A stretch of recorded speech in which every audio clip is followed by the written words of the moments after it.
Well, today's episode, we're joined by Guy Nicholls, and we're talking about the writing of our short film, Conviction Without Remorse. Obviously, we've got Alan, Mark, co-writers, and me here for some purpose, I guess. You partly write the film in the visuals. We'll say that. Yeah, I didn't write the words, but yeah. So I'm here as well. So For support, yeah. Technical support. So go ahead, Guy. Have you got some questions for us?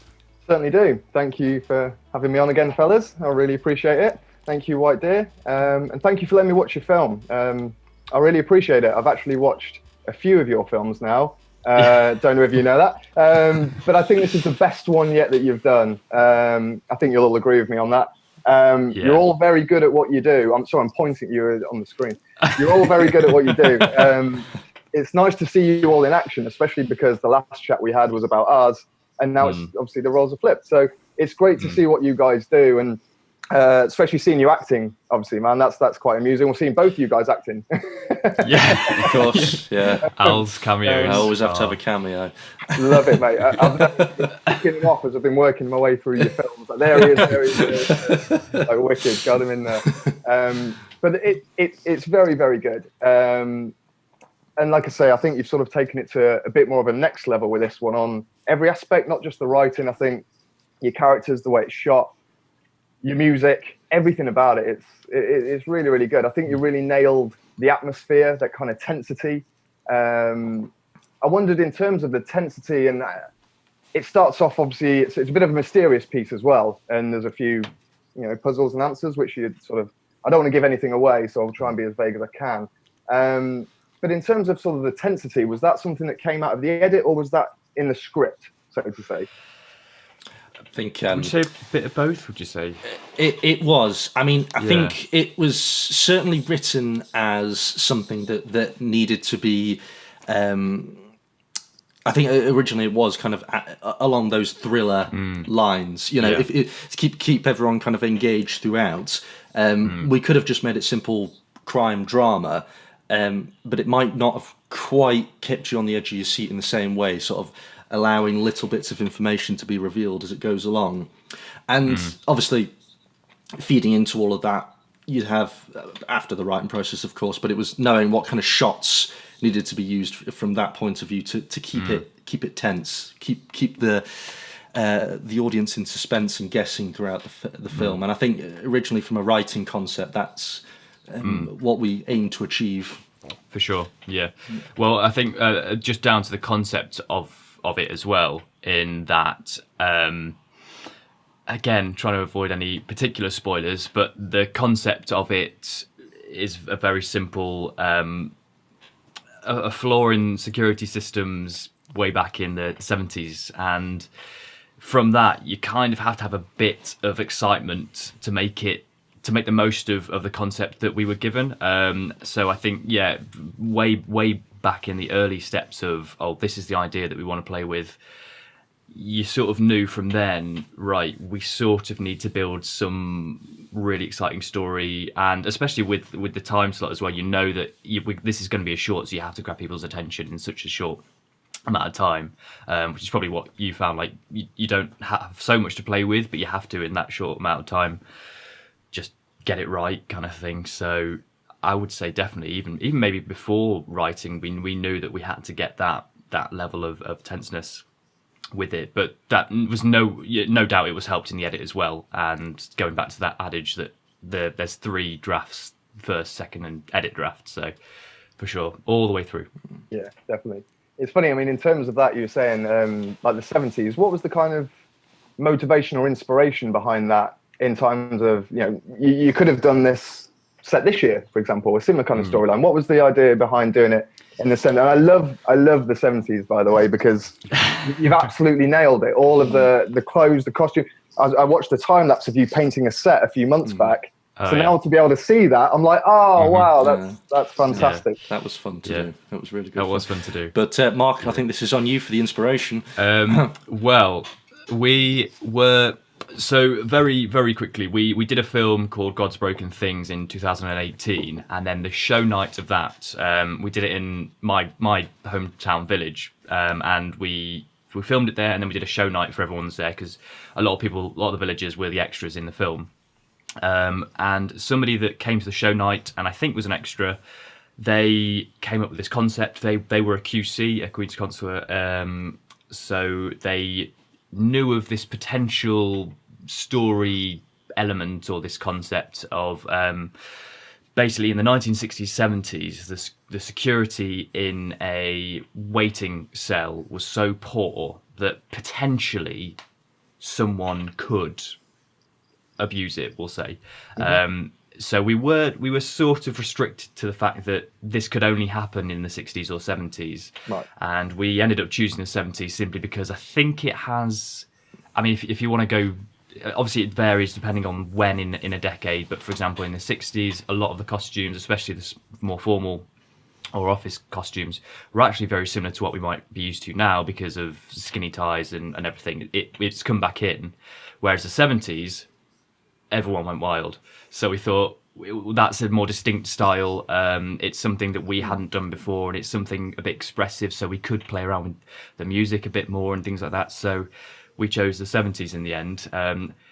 Not the best or easiest decision ever, because we were definitely challenged by it, getting it right and everything. We knew that in the script this was going to have to be something that we'd have to do and sort, but I think actually that's why we chose to keep it very located in two and three principal locations, sort of thing. So, yeah. It was a question that I asked as well at the start, like, why the 70s? Because we hate ourselves and we want to make ourselves have so much hard work. That's it, definitely, man. Let's make it as complicated as you can for yourself. You know. Well, like. you must have felt similar with Kiss Crowns and things like that. So that's it. Yeah, not always easy. Definitely. And that's the funny thing. I mean, in terms of that, it's where do you kind of draw the line, because you could just keep on going and going. But I think you've got that balance of it perfectly in the different locations that you've used. They're wicked. Like you really are in that time. Like there's no questions asked about it. I don't feel like sometimes you watch a film, especially kind of our budget films, where you're trying to get that appearance, you know, and a lot of the film you're trying to battle to make someone believe that you're in that time, or that you know, you're in that set, or that's those people. But from the get-go, I think with yours, you get it straight away. You know, the way the introduction's done, the way that it's put together, you know where you're at, you know, by the time that the scene starts and the story kicks in. So I thought that was amazing to sort of establish where you're at before the scene kind of starts, you know, the way the whole introduction's done and the way that's written. I thought that was really good. And I assume that was the whole kind of writing style that didn't come about in the edit. You wanted a bit of a kind of talk over, show a few shots, get the story rolling before we go in with a story kind of thing.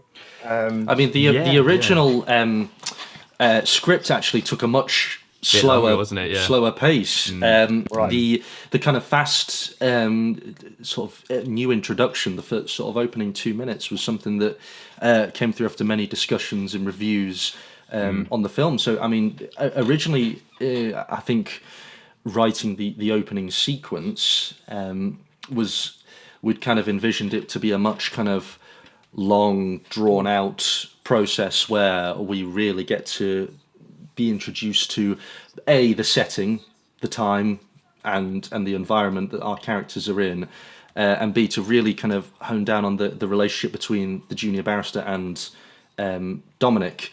So that opening scene where they are just sat there talking to each other in the original script really was a much longer conversation that then kind of, with input from everyone, adapted into something that is, as you've seen it now, which you know, is much better and does really enhance the pace of the opening to the story.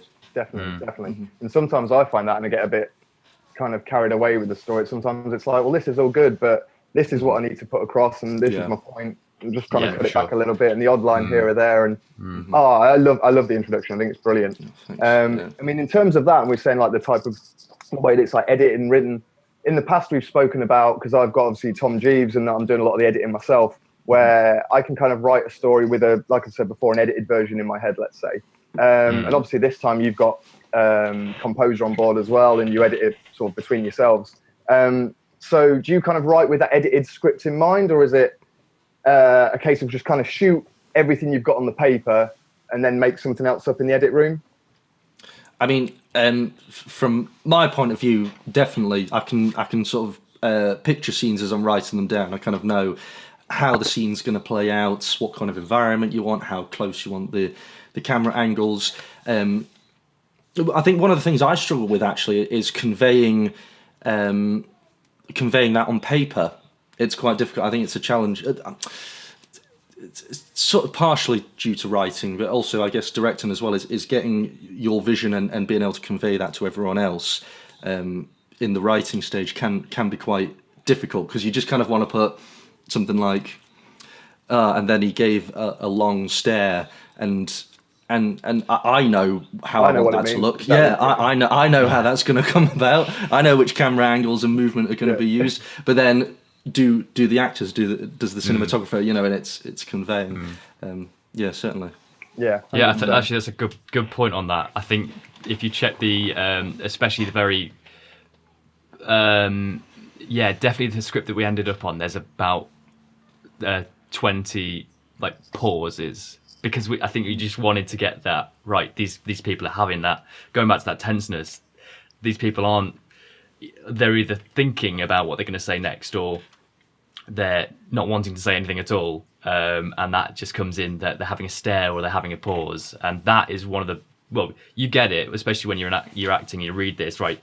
Something isn't flowing right here, because in terms of the relationship between these characters, because the conversation isn't open, it isn't flowing.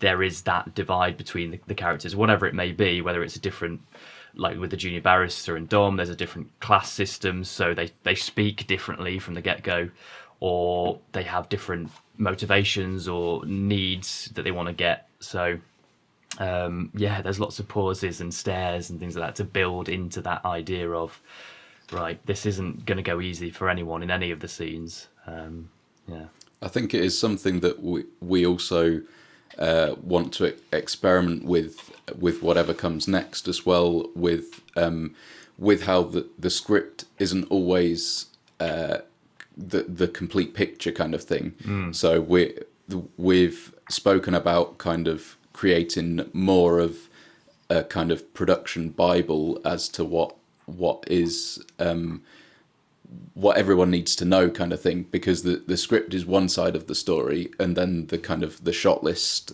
is another, is obviously how you decide to turn it into a visual kind of medium.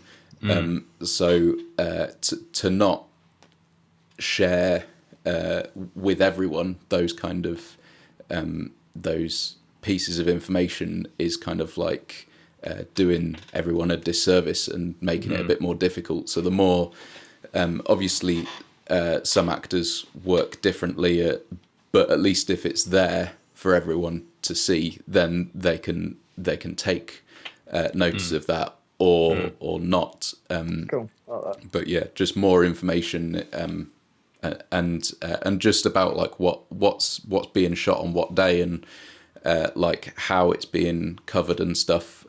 That's something that I'm interested to put into, I guess, more of a written form. Obviously we have our shot list, but yeah, just have it there for everyone to see, and maybe even like help the collaborative kind of nature of sets and stuff. I think that's an interesting thing to experiment with in the future. Yeah, definitely. Rolling up to our next one, it's all about that kind of making sure everyone's on the same page, that kind of thing. Something which is very different to me with you guys is the whole co-writing. Obviously, it's just me and writing by myself.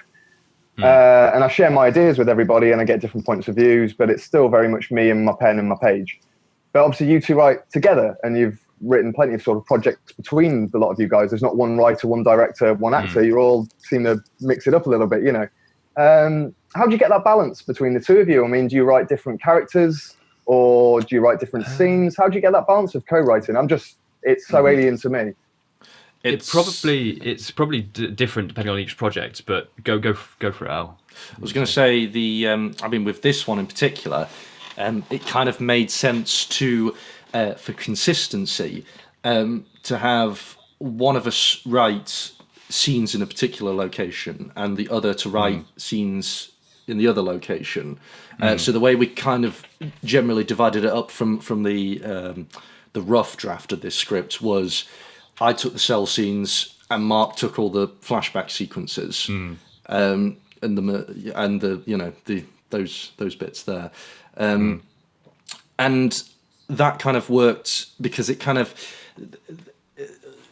complemented our different writing styles, but we're not so different in our ways of writing that it feels like a completely completely different scripts sort of thing. Definitely. This is the first time me and Mark have co-written together. This is quite an unusual anomaly. Normally we write independently. But it was nice to kind of to experiment with co-writing, and it has worked quite well. Yeah, for sure. Well. And with the different locations aspects, I think we were very not necessarily strict, but you in the cell location, we knew we could only have a barrister and the convict. Like, there is no one else there that can be there really. Technically, there could have been a solicitor and then another barrister, but too many characters, too much. So when we split to the other location, which was more like the home locations, there were more characters, and I can't remember how I don't necessarily know if we definitely decided, yes, we're going to do it like this from the get-go, but we decided that, so Al would essentially write his bits first, so he would set up this crime, this sentence that Dom, the main character, had been given, but he would leave gaps as to how that, what the details were, cool. Which I could then very easily see, there's a gap there, there's a gap there, there's a gap there. What then do I have to do to make my inputs into those gaps flow and make that into the story, but also to make sense? So I remember there were bits about towards the end, the barrister asks Dom, what did he say? Tell me what he said and things like that. And Dom's like, I can't remember. So I had to then go back and think, so why can't he remember, or why doesn't he want to remember, and things like that. And I actually would say that way works really nicely, and it's what we've tried to do when we're writing the feature version of this, is we've tried to be very much like, so we've got this general template of this crime, this pattern of, right, so this has definitely happened. What then can be put in place in order to flesh it out and make it a grander thing with characterization, more expressive features and things like that. So it was, like I was saying, it was kind of separate but together. And then we just knitted it all together at the end and connected the dots, kind of thing.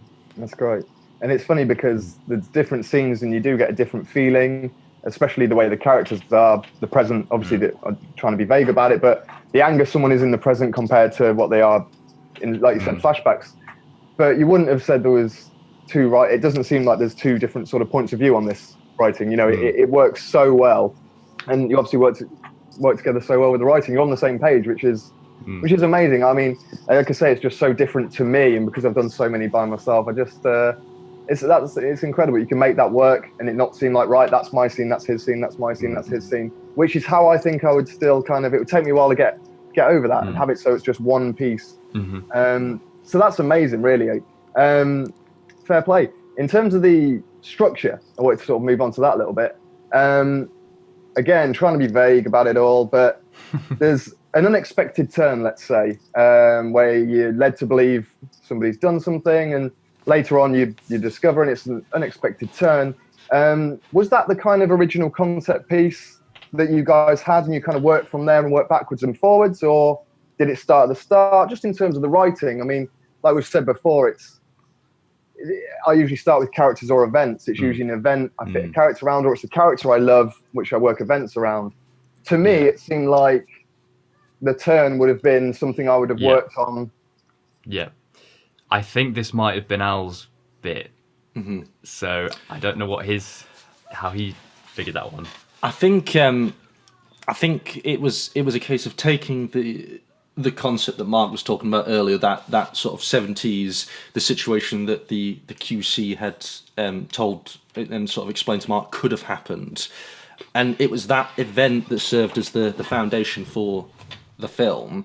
So then it was to have a kind of character-driven narrative. What circumstance could be created in which you have a character who has done a crime that you could potentially, as the audience, feel empathy for? Because on the one hand, you could have had, we could have made a real sort of dark story with somebody who has, he could have been a mass murderer, and what happens at the end of the film happens, and everyone, the audience, feels very dissatisfied. Not liking that.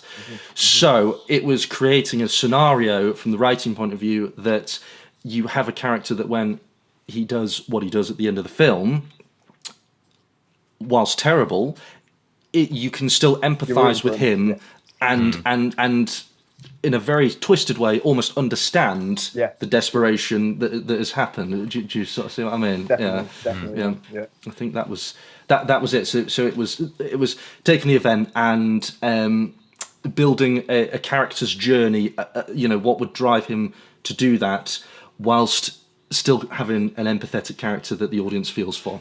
That was kind of how it started. Definitely. And it's getting that balance right. Again, it's like referring back to the ones that you've seen, obviously, with Hector Martin, the end of that bit. But he's calling him out on all these things he's done. But I'm like, I need to make this character a bit more likable, It's like I need to work on that first before I put anything in, because you'll get to the end of the film and you'll be like, well, what are you talking about? I'm not behind you in any way. And that's a big thing, when sometimes I think you can write the events, but it's that struggle of getting the audience behind the character. They've got to be on your side or be rooting for you to a certain extent to be able to buy the story. Because otherwise it's just a story you're just watching and you're not invested in any way. Well, we had a lot of conversations about Dominic and about how, so if we were to take this central character and developing who he is, and we having an idea about who he is and what he's done and why he's done it, but also the events leading up to that, and his very much his class, his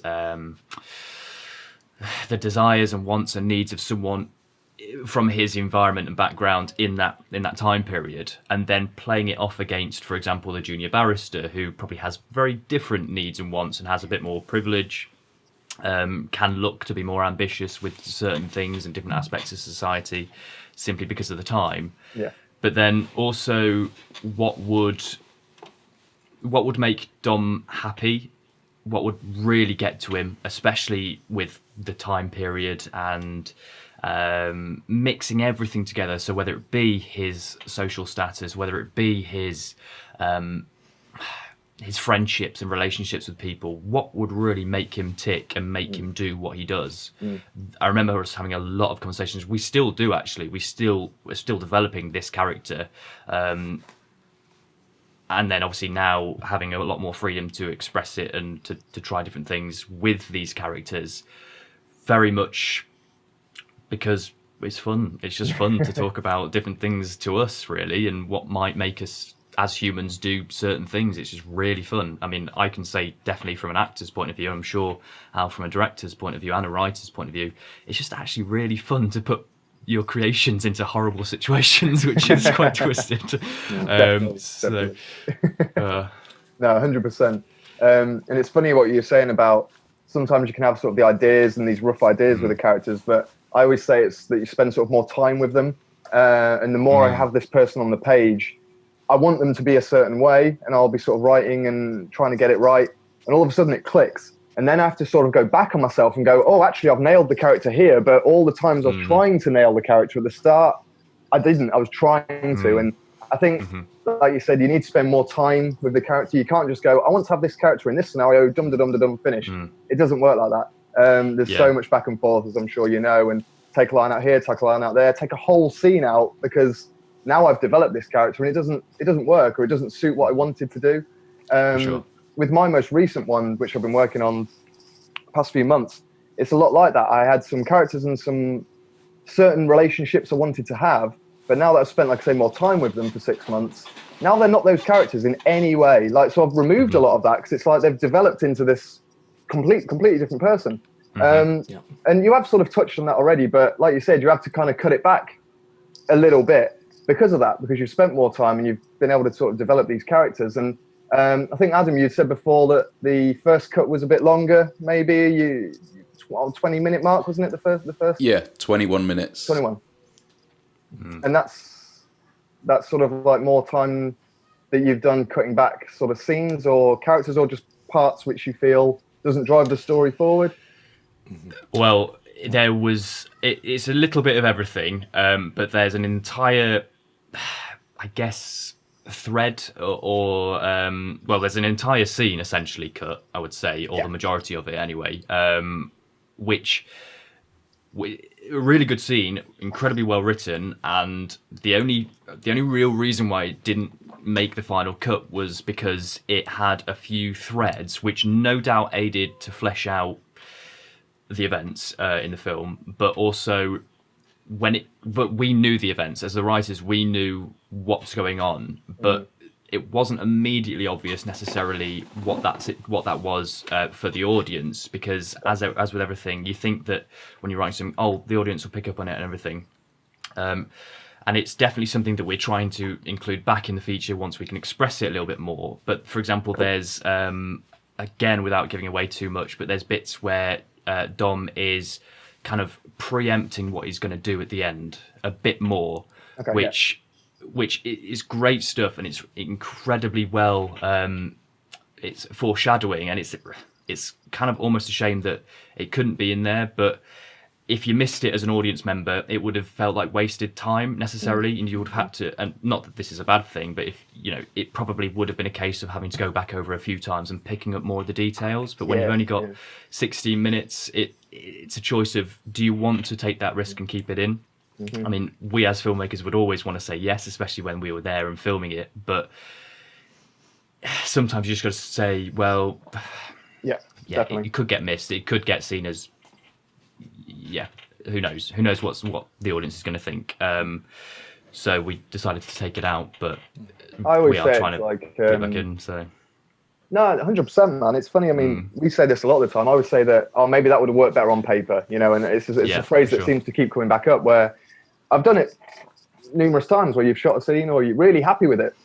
And I love the scene. I love how it's shot, or just a really nice shot that I've really wanted from the start. But then when you get to the edit, it doesn't work or it doesn't fit. And you're like, as if this just doesn't work. But on the paper, this is great. This works really well. So why doesn't it work? And it's just getting that pacing right sometimes where it can work, like we said on the page. And sometimes it's being disciplined with yourself. And that says a lot more to me that you've removed something to make it a better picture. That says a lot, whereas most people, it's you're too defensive over what you've shot and you don't want to cut that back. But you've got to every now and then.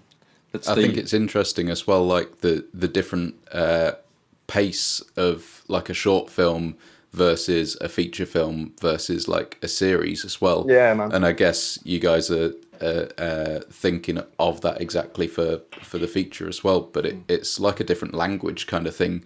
Like I remember I was watching a TV series as we were finishing off the edit kind of thing and assessing it, and just seeing the amount of space everything had to breathe in a TV series that all in all is about like 6 3/4 hours long. Like you got time. 8 3/4 of an hour episodes, and it's just so nice to see it breathe. And that would have been so nice for this as well, but we chose the short medium kind of thing. So I think a decent short is probably somewhere in the region of anywhere between like 10 and 30 minutes.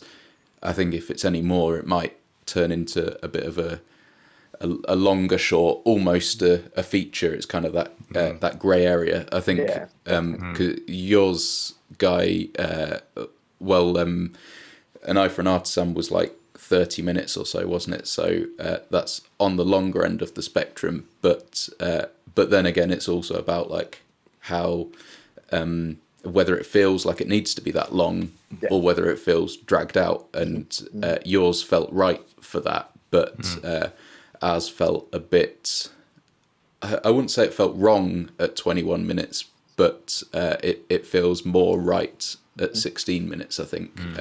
But then again, at like an hour and a half or whatever, that could be interesting. Yeah, but I'm sure there's some really brutal editors that could just get it down to 10 minutes, and you're like, oh, but then it's all the good writing gone. Nah. It's the curse of being the writer of shorts. Is that you do want to see all of your work, maintained in the final cut, but writing and directing for that matter, you do have to develop a certain ruthlessness when it comes around to the post-production, that if something just doesn't work or doesn't enhance the story, doesn't enhance character development significantly enough, it's got to go. Yeah, it's and it's heartbreaking, but you kind of have to let it go. Yeah, there's big sections. I mean, not my most recent, but the first two I did, there's full-on scenes that have cut out because it just ruins the pace. And like you say, you've only got a certain amount of time. And I think with the ones that, especially I've forwarded to you, there's that pace. And same with yours. You press go with your film, and it's boom. You're invested till the end. There's no dip. There's no drop. There's no sort of part which all of a sudden you need to. This is the bit you need to concentrate on. It's all that kind of same level. And I like to think it's the same with mine, where you don't fall out of it. You should be boom and glued into the start. And sometimes, like you say, you've got to be disciplined and go, doesn't work. Beautiful shot, but it just takes me out of whatever it is I've made here. That's amazing. In terms of writing, going back to that, sorry. So the other people, again, got a poster behind me. Luckily, I've worked with the same people for a number of years. Take on new person here, new person there. But usually, I obviously know the people. When I wrote my first one, I didn't know anybody. So it was a case of big open auditions and have a few people in to do the lines and whatnot and record them. The past few years, I've only really had to do that handful of times because it's easier for me now because I've got a bit more of a crew and I can specifically write for people. How does that work for you guys? Was this character written for you, Mark, or did you? How did that come about? Yeah, I see what you mean. So me and Al had a discussion. I think after Al had done the bits where he'd written the stuff between the barrister and Dom. Right. And I think it's a little bit of, I guess, personal achievement. Like we, I guess, as filmmakers, do things to advance our own careers, essentially. So we would only, at this point in time, we would probably, if we go working together, we would probably write something where I could take a role. Al will be directing, Adam's on cinematography. So yeah, we kind of knew that I would take one of the roles, but it just naturally came out that the junior barrister would be the one would be the most natural fit. And as well, he would, as it turned out, that kind of Dom, the other character, was a little bit older. I mean, just completely different to me, so it wouldn't feel right. I'd love to have had a go at it, for example, but when you're trying to make a big statement with this film, what we are trying to push it as far as we can, you sort of don't want to risk it too much. That's not the best attitude to always have, but no, we knew that we wanted right to. Places, man. Definitely. Yeah, but it's also just in general, like, we from then on we were definitely writing the junior barrister for me. But then, because I knew the character so well, how do I then express that in a way that isn't so? Oh, he's just the posh guy, isn't he? He's just the well-educated fella. Like you got to bring more out of it. So we created this whole backstory that he's actually really ambitious and he wants to advance his career. Hence why he's so right. We need to do this at the end. We need to get the police in, sort of thing.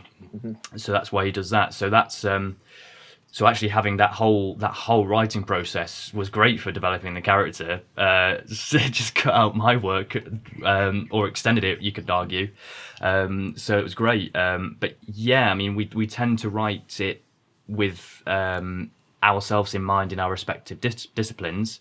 We all tried new things on this, but we didn't have anyone in mind at the time for the Brooke character, the Dom character, and the James character. So we auditioned essentially, which isn't the easiest process, but we were very, very lucky, I would say.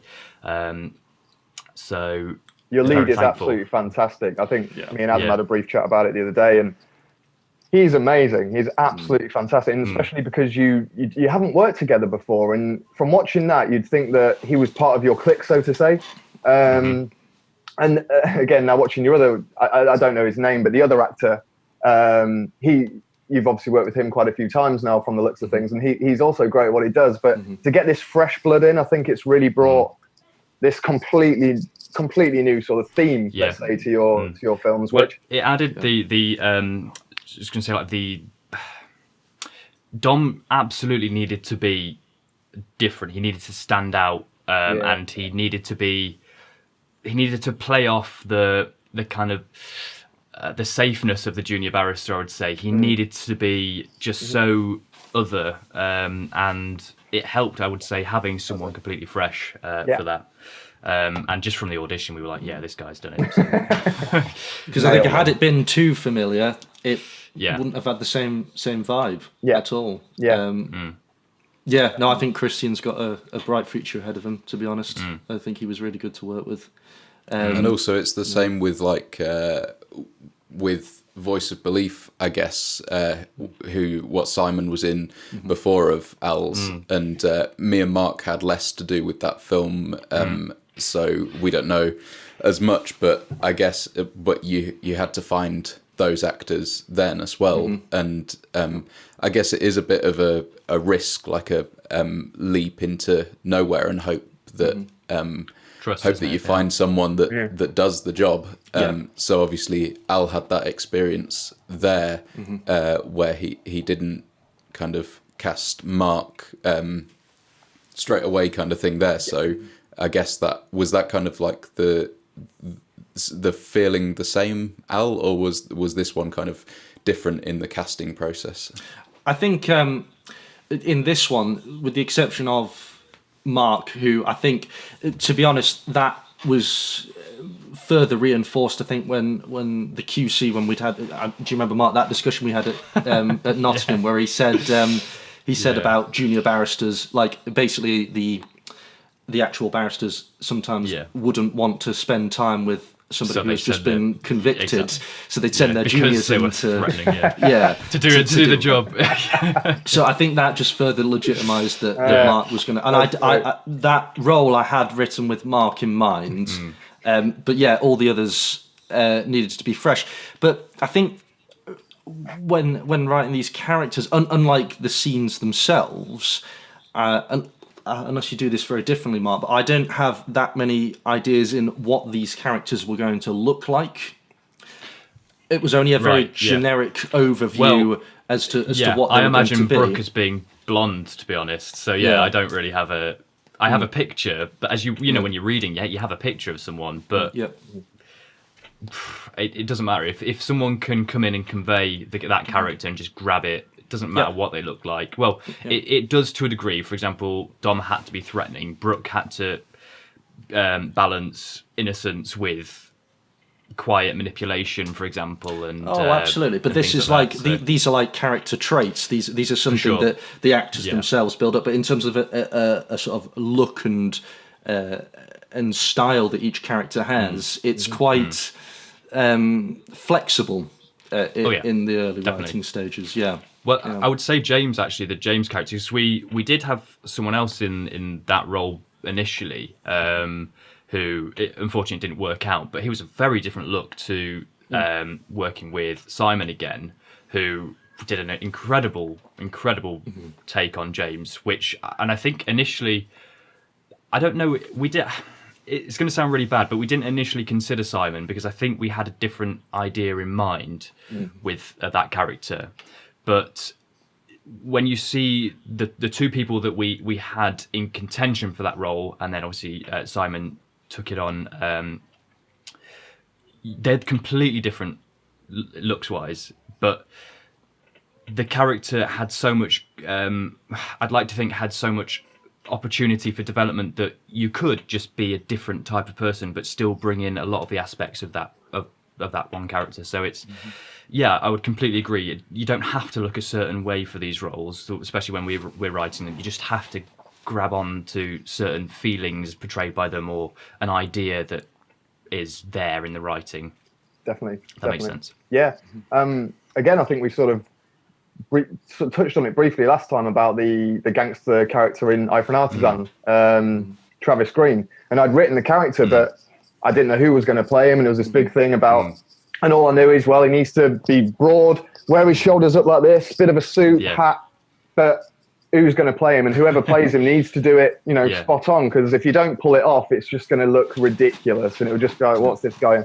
Like you say, it's getting that balance. But it is strange when you've written, like you guys have done here, such a complex character. And then you're like, we need to find someone to do this, and understand what I mean, and be on the same page as me. Like we've sort of touched on already, it's getting those ideas across, where it's all good writing something, but whoever's portraying these characters needs to know exactly what I'm talking about. If not, take it to a different level, or bring in something I haven't thought of. Which is funny, which again, something which you've done with this one, which I've started recently doing with my past two, is writing for people which are older than me. Again, me and Adam sort of touched on this the other day. It's nice being able to write for people. I think the first few films everybody does is with your friends and whatever it may be. They're all that kind of age group. But the past two films I've done, I've been able to write for older people as well. Not just people of my age and my experiences and that kind of thing, which has been amazing to sort of have that freedom on the page and on the set, which is obviously the same for you in this one. How do you feel about sort of writing? Because it's not, for me, it's not being out of that comfort zone.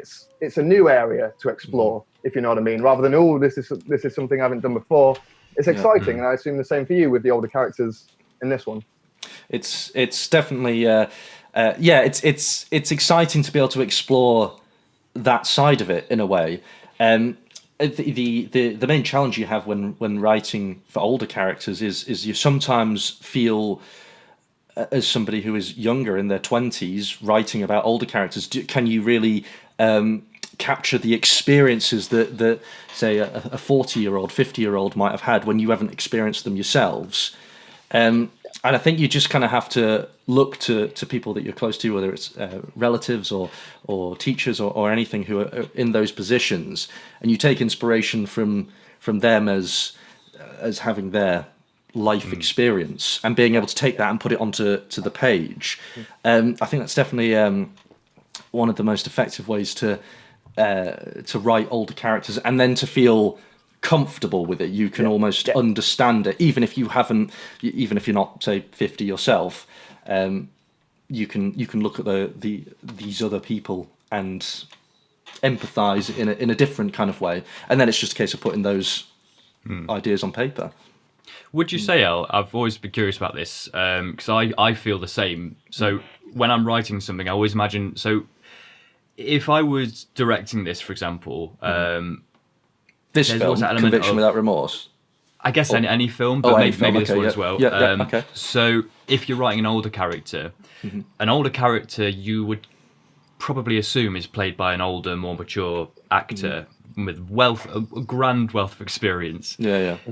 Is there an element of nervousness, would you say? Am I going to get on in like directing someone that's probably in general more experienced than I am in this industry? Like, is that of concern, would you say? Yeah, for sure. I mean, it definitely can be, because you start to question, will I be taken seriously? Are they going to respect my opinion? But I think 9 times out of 10, when you do meet somebody who is older, and when you're on set, you essentially, as long as you share the same kind of vision, ambition, and passion for the craft, they will, it becomes very easy to work with them, and then the age kind of stops becoming a factor, and you just see an actor, and I think it's just about having, I mean, Guy, you've had this as well. I guess it's just having the confidence to be able to say to anybody, no matter what age they are, this is my vision. Let's try and make it a reality kind of thing. 100%. And if the passion's there, it's fine. Definitely. Yeah. I always remember Aid Varney, there he is in the background there, who plays Hector Martin, the animator. And he's the older guy, older used. And I'd been to see him at a theatre production in town, and I knew Blake. Blake was also in it, so we went for a pint afterwards, had a bit of a chat, and who are you and how's it go? And I'd love to work in one of your films one day. And after I'd written this part, I remember sending the email out to him with a new script, but he's so experienced. He's been in so many productions. He's worked with no end of people. And I'm like, oh, here we go then. I hope he likes this. And look, he phoned me back like, brilliant. I love the script. Like, whoo. So there was that moment where it's like, it's more that your experiences yourself, and you don't want to say doubt yourself, but at the same time, it's like this person's experience. So for them to say they like what you do, you're like, okay, cool. That's cool. Yeah, absolutely. I wanted to sort of get you a bit more involved, to be honest, Adam, in terms of your shot lists and stuff. We've said before how I do them. I like to write my own shot list, but then it's passed on to Brad and he can sort of play around with it in whichever way he wants. Do you guys write a shot list for Adam, or how does that work? Do you have a process with that? I mean, normally what I'll do is I'll sort of go through the script, write a rough shot list, sort of what kind of coverage I'd like in each scene.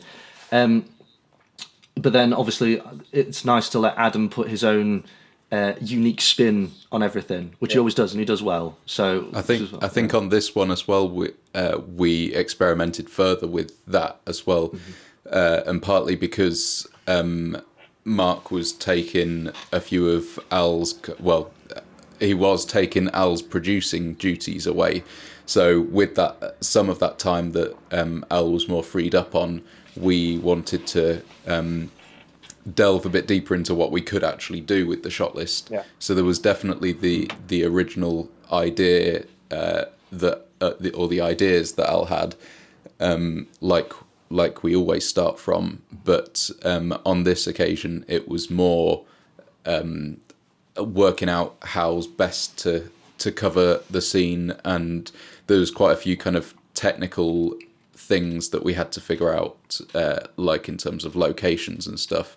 So some of those discussions were kind of based on how are we actually going to do this because of these difficulties. Like I think in the original script, it was kind of vague, I think, but the flashback scenes could have been happening all throughout a house.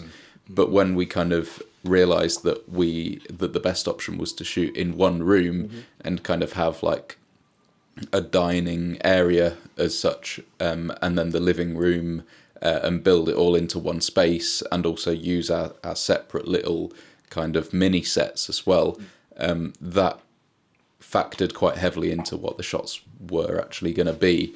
And I think we had kind of about half a day's kind of conversation for each of the locations as to exactly how it's best to cover the scene, because we didn't, right from the start, we didn't want to do the kind of standard typical shots, kind of like go wide, medium, close, with everything. We wanted them to have a reason and a purpose, especially with like the dining table like bit. That was we spoke a lot about how to figure that one out, and how that, and I'm really happy in the end of how that's turned out with how tense it is. But obviously there's not one big kind of wide shot. No. It's very like fluid, but also restrained fluidity, not kind of like floaty all over the place. And that was probably one of the main areas that we talked about for the most, I think. Even that being quite a simple bit, but it took a while to figure out how it would be best to figure that out, and we had different versions of how that would go. But yeah, it was just a big discussion, and more so than we've ever had before, onto exactly how to cover this, rather than just because well, obviously if a director writes down their shots, then that's great. You get an idea of what needs to be covered in the director's mind, and then the cinematographer coming along and adding their bit to it. is just enhances it, as long as it's kept within the kind of like the guidelines of the script and the director's vision and everything. But yeah, that conversation was really helpful on this, and I think I would definitely like for that to be the case, for it to be a conversation with a starting point, but a conversation that I can actually get involved in. That's my ideal way of working in a way. Yeah, it's funny because me and Brad will now be coming to my DP, Brad Schemmel. So we'll be coming up to do our third one hopefully in a month or two. But it's kind of that first thing of the first one, a few messages back and forth, the second one a lot more, but now we're having Zoom calls every other day to make sure we know exactly what's going on. And it's the best way. Definitely. And I'm all about the planning. Obviously I like to be nice and organized, but it's all good me being organized, but it's, I say, everyone sort of needs to understand where I'm coming from or be on the same page as me. So me and Brad are sort of really going for it now, and since this kind of relationship that you said that you've got with this one, where you've having this time just to talk through the shots, where it's all good writing a great script, but there's no point in just blowing it on the set or not shooting it the way you want to shoot it. The shooting to me and writing the kind of shot lists and that kind of aspect to it is as important as writing the script itself, you know. Especially I think with the way this one's edited, with a lot of sort of flashbacks and talk over and all that kind of thing. There's a lot of that. So you need that kind of theme and that kind of style sort of from the get-go, really. I wanted to speak about the lead guy. Like we sort of touched on him a minute ago, how I think he's fantastic. You really get that, and his emotions are fantastic. I mean, the way that he can frown can say so much to me. You know, he's brilliant. And I love the camera work sort of behind and then looking into him, and they say it's all kind of close and tense. But specifically, I love his dialogue. Who's sort of running with the dialogue? Is that both you combined, like saying you're writing sort of bits for each other, or is so there one it of you depends which bit? Yeah. Anything which is kind of talking directly, so direct dialogue between the junior barrister and Dom, and Al mainly took, and then anything kind of his monologues or anything flashback related is sort of my stuff. Okay, cool. Yeah. And happy birthday, Brad, because I think it's his birthday today. It is, yes. Yeah. Just big shout out to Brad. Yeah. Whenever this comes out, happy birthday for last week, man. Yes, yeah. Yes, it is. But yeah, definitely. I mean, I thought, again, with the two of you writing, and dialogues, like we've sort of mentioned briefly, it's a big thing for me that once I get onto the page of the dialogue, because it's the last thing I do, I kind of usually build my character. And I've got a few odd lines I know I want them to say, but I usually save the dialogue till last. And I'll get my story down, know what I want from the scene, and then I'll really crack on with the dialogue, and it just sort of evolves itself. So I usually leave it until last. But like we said before, I can sometimes get carried away, and once you know that character, you've spent more time with them, then you have to kind of cut it back. But I thought the dialogue this time, especially compared to your last films, where with some of the last pieces of work you've done, I know sort of what the point is. It's a lot like mine. I look back at my earlier works and I go, I see what I was trying to do there, and I know what my point was, but I didn't, you know. Now I look at it and I'm like, oh, okay, well that's much better. And I think with this one, it's such natural dialogue. It really is. Nothing feels forced at all, which I'm guilty of in the past, and I'm sure you guys are, because we're all learning. Yeah. But this one especially, it's so natural. It's fantastic, and a lot of that's the dialogue and the way he plays it. But I thought the dialogue writing, especially this time, was fantastic. Absolutely brilliant. It was almost like less is more to a certain extent. Oh, for sure. Yeah. I think, and definitely some credit to Christian, because of his he actually improvised his monologue regarding like taking like Brooke and him going away to Italy. That was, you know, his monologue and everything. So actually, partly it's his writing as well. So yeah, that's amazing. Is that his accent? His natural accent? No. Amazing. Amazing. Yeah. Yeah, he's from he down chose south. to do it, for sure. Yeah, he's a London guy. But incredible, doesn't that just? He is brilliant, man, and I think he obviously he's the lead, but I think it's really kind of stepped up in terms of, like I say, the dialogue and all that kind of thing. He's such a kind of grounded character. It's brilliant. Wicked. Let's have a look at my little notebook here. What have I got? So specifically on the lead, so I'll keep talking about him, I suppose. As I said with some of my characters, and like Megan Dunico, Megan Dunico, she does a lot of backstory writing and that kind of thing. Like you said, if he's come in and he's kind of written a few little bits and bobs for himself, I assume, was that the only thing that he kind of did with the kind of Italy thing, or has he come and have any of the other actors come in and written a backstory for themselves, or sort of brought something more forward, rather than I have kind of, I think, two types of actors. I got the guys that turn up and do the shoot, or the guys that turn up and they're that character and they've got all this story that's going on, and there's two kind of different people, and obviously he brings a lot to the character. There's one thing I always insist on when directing, is that every actor has a sufficient backstory in mind for their characters. They're almost going back, they can go all the way back to, their early childhood years, or, only back 10 years, for example, but enough substance there that they can adapt the characters beyond the words that myself and Mark have written on the pages, so that it really brings out that that personality. They can make it their own character. Yeah. And I think that is kind of one of the great strength of actors, is once you give them that kind of freedom to create those backstories and not make it too restrictive to just what they see on the script, then they will always bring their own ideas, their own thoughts to those scenes, and lines that might have been written a certain way are delivered in such a different way on set, because of what the actors had in mind. But it could even be something like sort of, I'm trying to think of an example. Like Simon did a lot of research into PTSD, soldiers who had had PTSD kind of experiences, and kind of understanding that internal struggle that is going on. He had all that research there in place. He knew kind of how we needed to do it, and that was something that we hadn't really explored in terms of the script, but because he had explored it and then delivered it on camera, you can see it, and it's fantastic. That's amazing.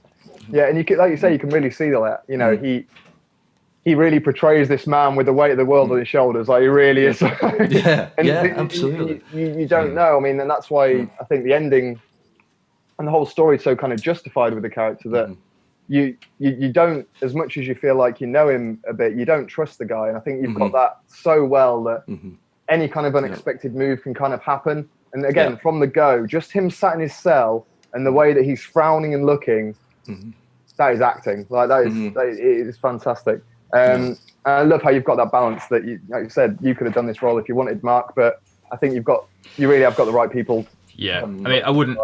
And exactly. And Christian was definitely right for that role. 100%. And it's.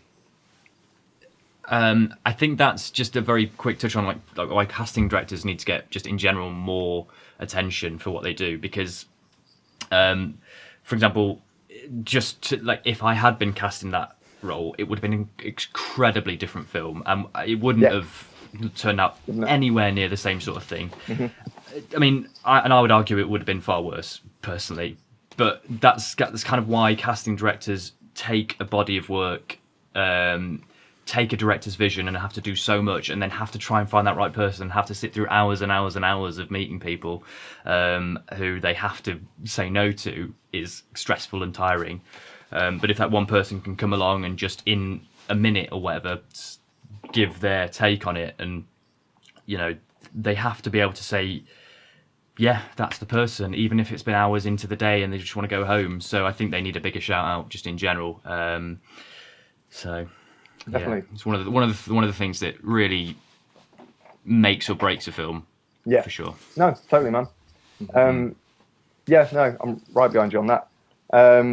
Something else which I really liked about this writing is the kind of way that you've styled a lot of the scenes. There's a part with trying trying to be vague about it all, but there's a part with a record player which I really liked, let's say. And I don't know whether was that something written in later on, or was that something which kind of pioneered that scene?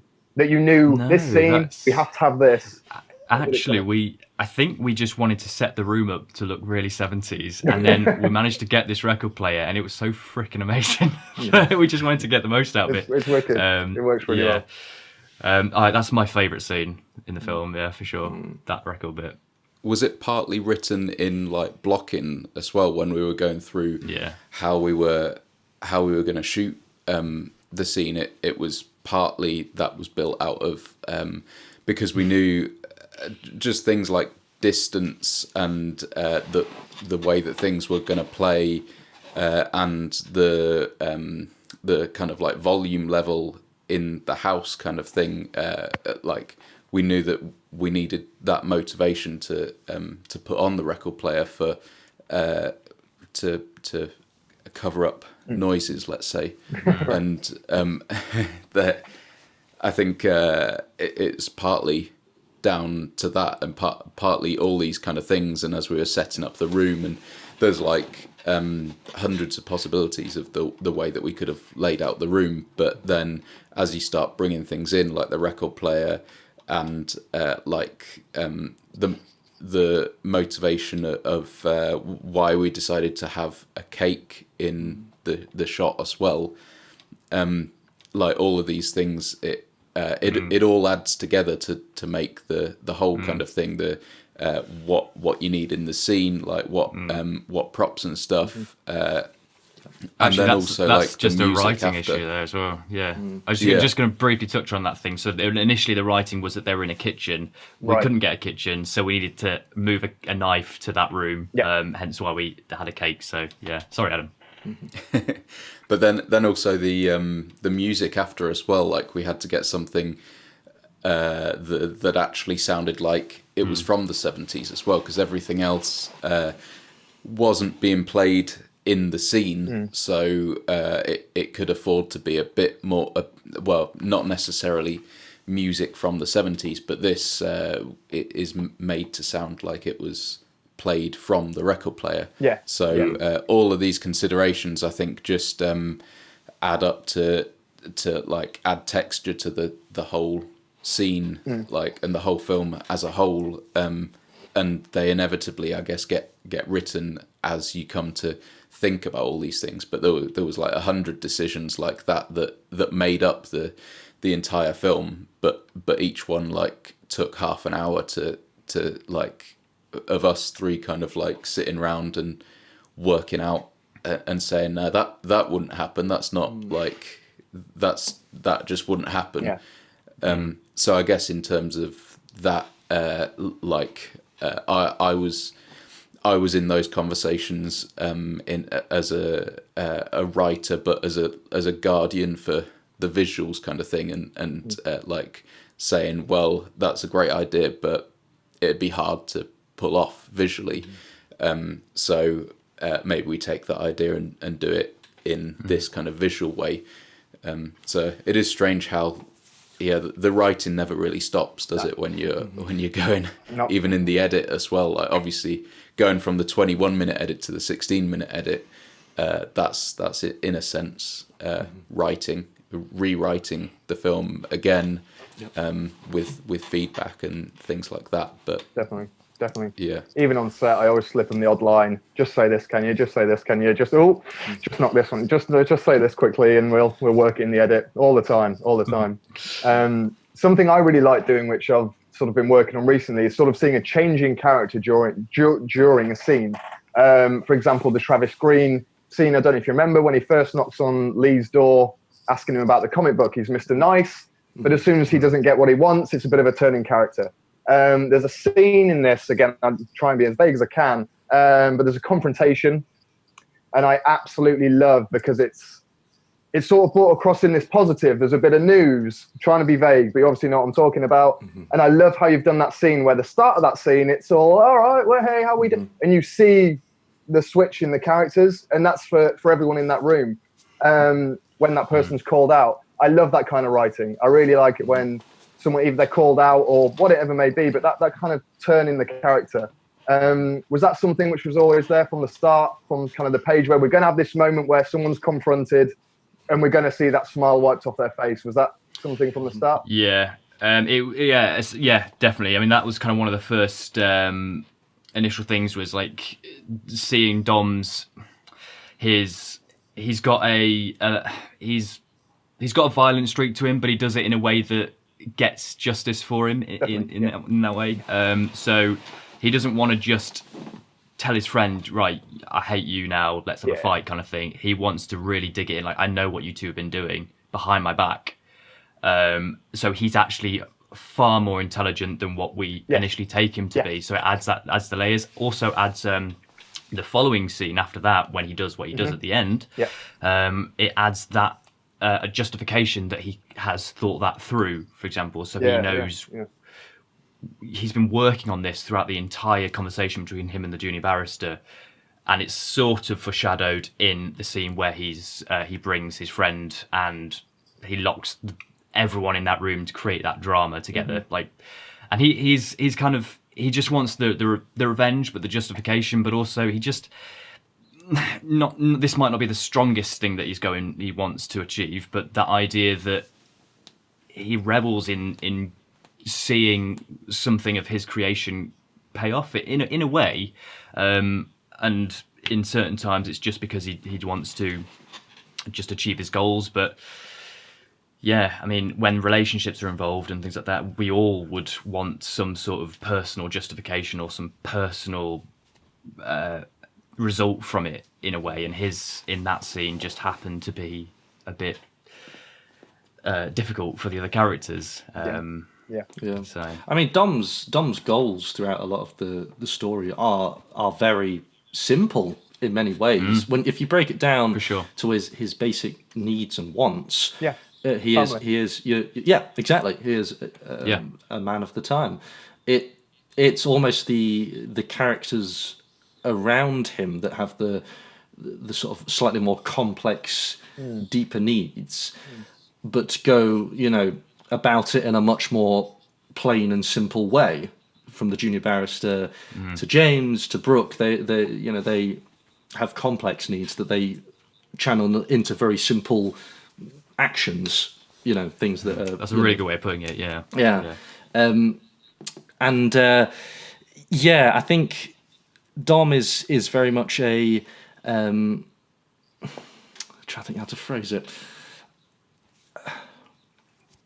I think it's the way his wants are simple, but the way he goes about delivering his actions that's the complex element. Sort of following on from what you were saying, Mark. It's his the way he kind of sees justice is twisted somehow, and that's kind of one of his character flaws. That he's not just a straight shooter. He has to contemplate and judge what is the best possible scenario, and then create something that is that kind of creates quite an inflammatory environment, I'd say, especially when it comes down to that final confrontation. So yeah. 100%. No, I thought that was done really well. It looks at, again, every aspect of it in the way that it's delivered, and again, hyping him up big time, but the way that those guys portray that. There's a moment where, again, trying to be vague about it all, but it sort of, that last sort of section cuts back and forth a little bit. I think when that scene's introduced, it won't spoil anything, but the camera's held on I've forgotten her name, sorry, the Brooke. Well, Rita's the actress, Brooke's character, But it's the way that you've done that, where the story says going on behind the camera, but it's her reaction and the way she's looking that's important. I love that kind of thing where we're getting 2 or 3 stories in that shot, and that's wonderful. That's really well thought. I think anyway. Especially in terms of, say, coming off the back of that confrontation, it's just like tick tick tick tick tick. It's really well done. That I think that it's layered up so well that once it gets to that point of like the turn, it's so buyable. You're not there going, oh, well, I didn't expect it to happen, but I buy it. And that's the difference with a lot of the times that you can have a twist or a turn, but sometimes it's like, it's there for the sake of it. Whereas this one is a character-driven turn, and that's a big difference. when it works. There is like a really cool bit that is only partly in it with what Rita did with the character of Brooke and the record player. That's I think there's a few seconds of it, Al, in the final edit, in that final kind of minute or two sequence, and but in its entirety, if there was room for it in the film, that is kind of, to me, the Brooke characterization that I think that sets the tone, along with the first kind of like, is that in it? The first like push in window shot, that's still in it, right? Yeah. And I've just realised the scene you mean as well. You're talking about sort of when she's alone in the room with the record player. Yes, sorry, yep, I'm with you. And there's that, to me, it's that window scene, the slow push into her is really character building, and her with the record player as well. And I think we shot those fairly at the start of that day, and they're really kind of character building, and what it is, Guy, because obviously you haven't seen the scene in its entirety. It is Brooke putting on a record and kind of like, well, you can describe it a bit better, Al, about what the character is thinking there, but I just love that. Yeah, I mean, again, this wasn't scripted. This was something that came out through discussions on set, and it was sort of having the character of Brooke go through this transformation within the space of like a minute, and it starts with her alone in a room. She's smoking. She wants to put some music on. Starts listening. Starts kind of like dancing to herself a little bit. Really kind of quite mellow, quite happy. And then as the song goes on, she suddenly becomes more solemn and internal, realizing her situation. Frustrated, turns the music off and remembers who she is, where she is, and how dissatisfied she is with that set of circumstances. I mean, to be fair, it's no secret as well that there is a parallel that is going on, which I don't think we'll quite be able to do with the feature in the same way. But in the short, it worked really nicely. Was having the majority of scenes that Dom is in, he is trapped in one room in a cell, by himself for the majority of the time, but only with the junior barrister in those scenes. But Brooke, with the exception of a couple of abstract scenes, is always in that room. That living room scene, you never really see her leave, and she's kind of trapped in her own way as well. Not quite as literally as Dom, but is still, that's how the audience sees her. She's trapped in that environment, much like he is. And I think as well in that, in the scene that was cut as well, mirrors the kind of the record player scene that we've got in the film, in that it was filmed kind of in one kind of take with or one shot with kind of like fluid camera, kind of just following her movements and trying to be fluid. And I think there was one version of the edit where we had more of that in its entirety, and now it's kind of intercut a bit more. But I think even the act of doing those scenes like that and just following along and trying to kind of keep focus as we're going, and trying to work out what Rita's going to do in her acting as well whilst we do it. They're just some of my favourite bits where it just feels so natural, and you can kind of like tune into to Rita's performance as well, and even in the last section with Rita and Christian, like really close up when we see them kind of like side on, that as well was kind of like filmed in a one shot kind of thing. And I think they're all kind of like mirror-y kind of scenes, and it's just nice to kind of to have that theatre-y kind of thing of you do the scene from start to finish and we'll try and keep up kind of thing, and try and capture that motion.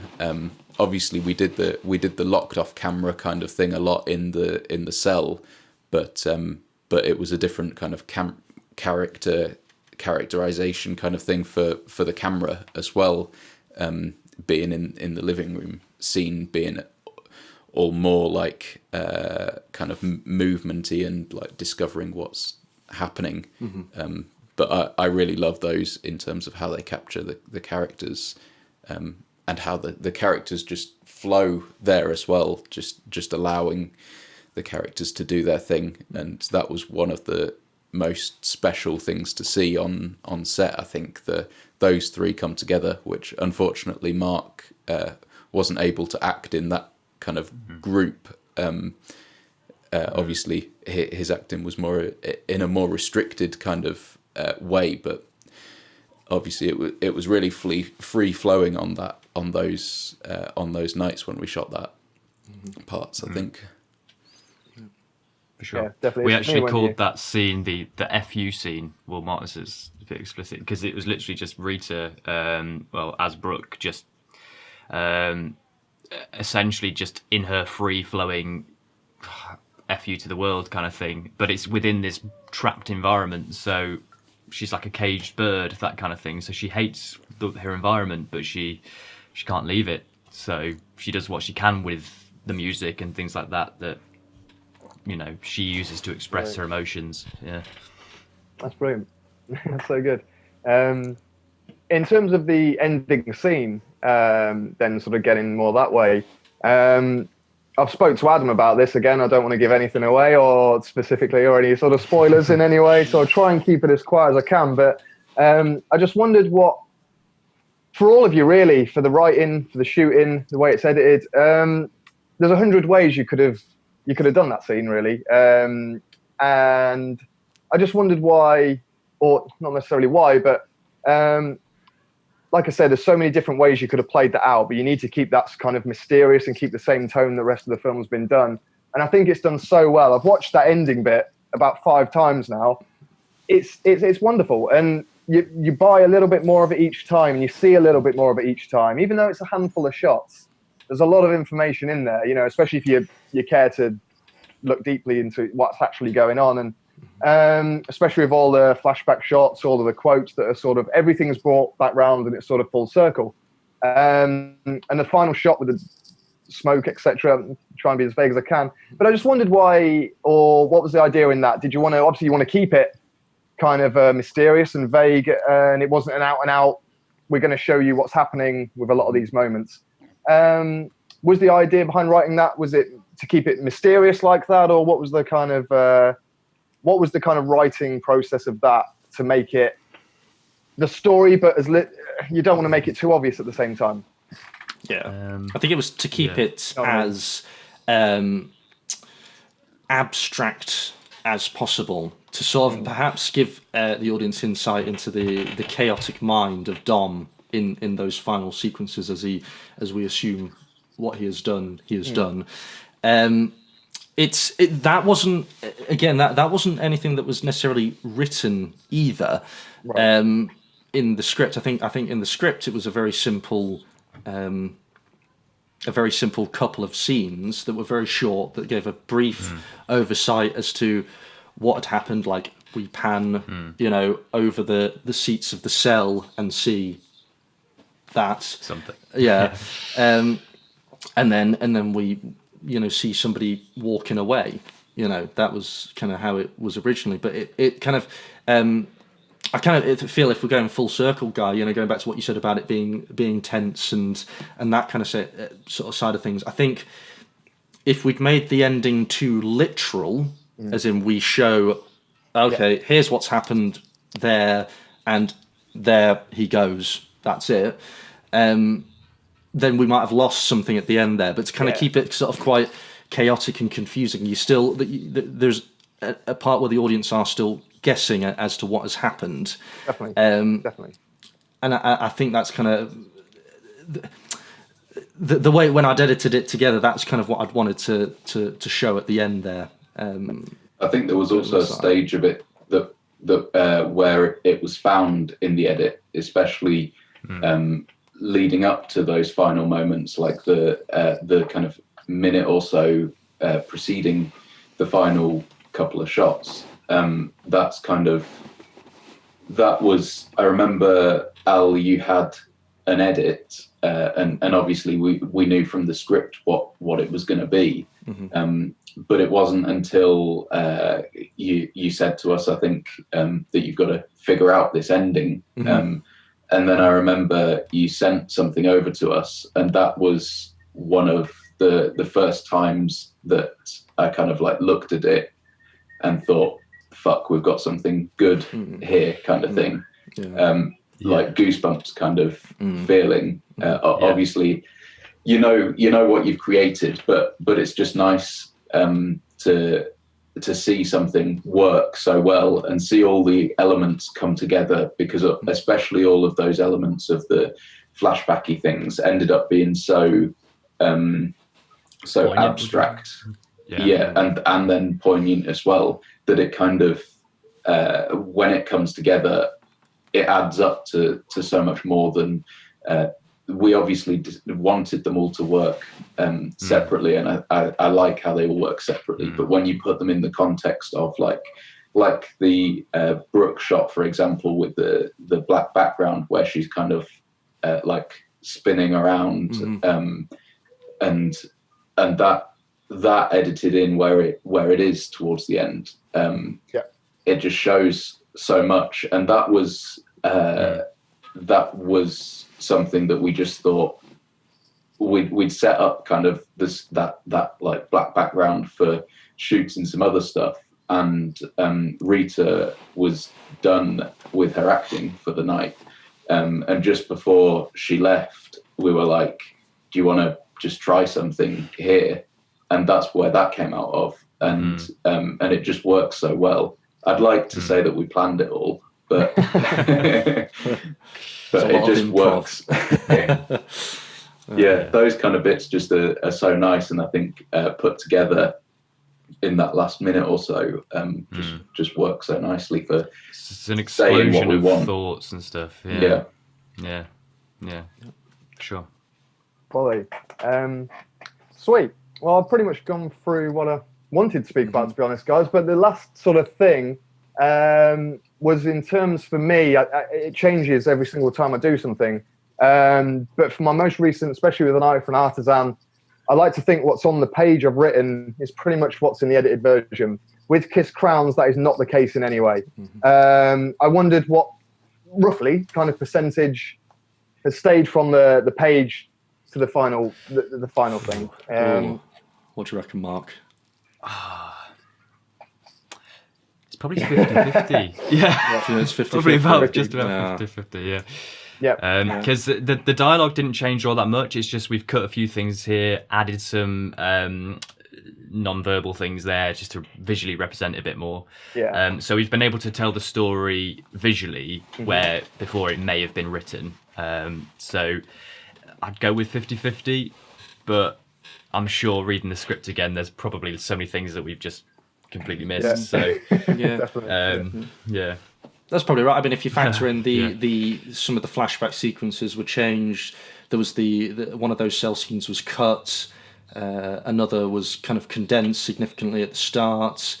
The courtroom scene was slightly shortened, and then what wasn't obviously in the original script was letting Christian and Rita do their own monologues. So that was all different from the script.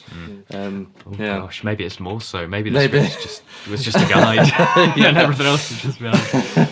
Oh goodness. But a lot then, but I'd definitely say in this film, I don't know about you, Al, but it was the first time I was really like, whatever I've written now, it is literally probably just the guide, the form, like the building blocks, and everything else is just there to add to it. So definitely. So the plan is to adapt this into a feature. Is that there's a few talks of that? Yeah, for sure. We are about 70 pages in, would you say, Al? It might be a bit more now. We're on 80, I think. Probably now. But I think it's probably going to be. I mean, it's been great, like, to just write this in feature, because we've already got the characters, and then it's kind of fleshing them out. The barristers become a bit more of the kind of the audience's viewpoint, so he's a bit more of the narrator and things.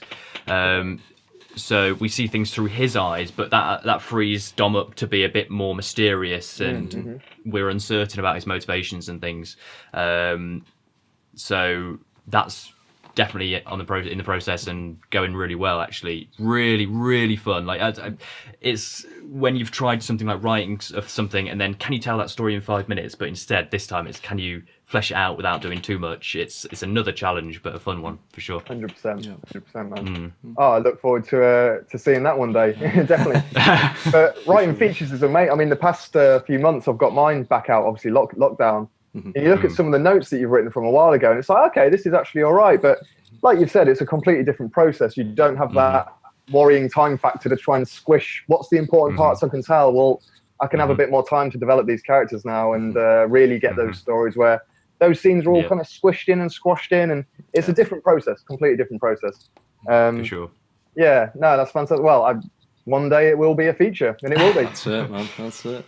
That's the plan. Amazing. For sure. No, well, it's incredible, guys, and obviously I wish it every success. It's nice to see work from other people, and this year especially has been great, where it's sort of my introduction to the film festival circuit, and I've already watched so many other different films from different filmmakers this year, and to be able to sit back and watch all of yours, it's been a real joy. And I've watched them with Jeeves as well, so he has seen them. Nice. And thumbs up. So I really appreciate you getting me involved with that one, guys. It's fantastic. I wish you every success with it, obviously. Awesome. Thank you very much. Thanks so much. Thanks for joining us. Thank you, sir. I'll see you soon. Yeah. Well, thank you for listening. That was Guy Nicholls speaking to us about writing for our film Conviction Without Remorse. We absolutely loved speaking to Guy, and it was incredible to hear his views as a storyteller on our work as storytellers ourselves. Because one of the things when you're making a film or when you're writing a story is that it's so insular, it's so involved in your own heads. I mean, even amongst our team, there were various different kind of ways of viewing the topics and the story between myself, between Adam, who's on the camera, and between Al, for example. We all had different views of the film, and obviously it came together under one vision, one direction, which was great. But often, and for a long time, and probably over a year, that project was only really shared between us and maybe, us three and the actors and obviously hair and makeup and the people involved with making a film. It only gets shared with them. It's only until you've done the editing and you're ready to show it to people, and that takes a lot. It takes a lot of to open that story up, that vision up to other people. It takes a lot, and thank you, Guy, so much for watching it, and to everyone else that has watched CWR Conviction Without Remorse so far, and for being kind but also being critical and telling us like this is great, this is not so great, this needs work. So absolutely, and we will. I think we definitely discussed it in chatting to Guy, in that the writing and the storytelling for Conviction Without Remorse and any film, any project, really happens in multiple stages, from the initial script writing through to the direction, but even when the actors get involved, they'll have their opinions on where they think the characters will go, and obviously it's up to the director then and people working with the actors to be like, well, yeah, that's a really good idea. It doesn't quite fit into the vision overall, but yeah, we'll keep that in mind, keep that for your backstory, for example, or let's include it as we chose to do for Conviction Without Remorse. And then obviously in the final edit, there's so much that can really change in that, and it did for Conviction Without Remorse. So there's an entire side arc that we had in there, which we are working into the feature film as we have a bit more time to explore it. But it was a shame to lose that, but we had to make the decision that we're telling a short film. We don't want to go into too much detail, so we had to make that tough decision. But very much so, it was great just to open that up to people and just to get their thoughts on our project, and thank you so much to Guy, as before. So we've got a few more episodes left within the series, and that's going to take us really nicely into the swing for the annual event. And for the annual event, there's going to be some slight differences. We haven't quite decided what we're going to do with the podcast yet, but there's some there's absolutely some really good things to look out for in the meantime, and obviously leading up to that to get excited. First of all, as you're all very much aware by now, I'm sure, we do have a special discount code for this series, this Conviction Without Remorse series. That's for 15% off. I tried to make 15 with one hand and that didn't work. Didn't work at all. But 15% off any entry into the festival. And that code is, one second. Okay, WDPODCWR891. That code again is WDPODCWR891. So that's the code, and make sure to use it pretty quickly. There is a limited use of this. There's only 50 uses, so make sure you get it in quick. What we would absolutely say as well is, if you want your film, your submission, to be entered into the annual event as well, which we've got coming on the 5th of September, do make sure to get it in before the 24th of August, because that's it. We're closing submissions then for this annual event. And then we're transitioning into, obviously the annual event's taking place, but then we're transitioning into year 2, and there's some different plans and future plans for that. So there's a bit of an urgency on that. So if you want to get it in, make sure to use that code as quickly as you can. What we would also say as well is, if you want to support us as filmmakers, we do have a Kickstarter ongoing currently, which we're trying to raise some money to enter festivals.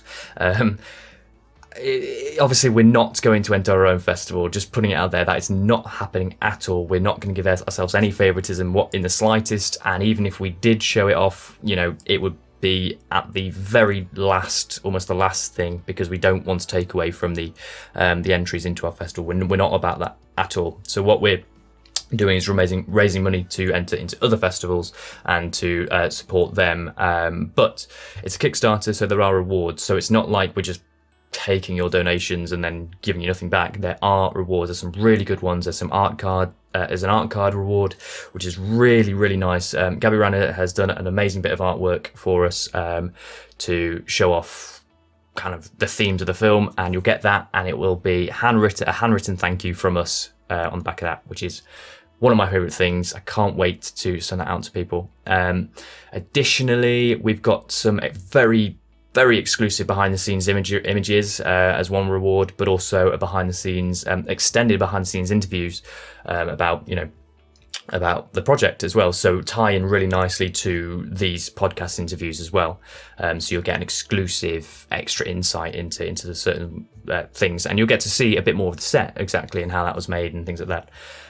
Anything else? Yeah, we've got.